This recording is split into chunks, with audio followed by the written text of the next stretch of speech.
Have you ever sent a message to a friend? Let's explore how it travels through the internet. When you write a message, it gets broken into small pieces. These pieces zoom across the internet. Finally, your friend collects the pieces and puts them back together. This is where TCP/IP comes into play. TCP/IP makes sure your message goes to the right place. All pieces arrive safely, and everything is joined correctly. Now imagine sending Lego pieces to your friend.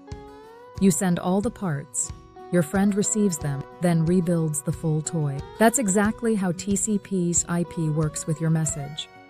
All parts must arrive for the full story. In simple words, TCP/IP makes sure your message reaches safely and correctly. Think of the big picture. You ask. The internet works. The server sends a response.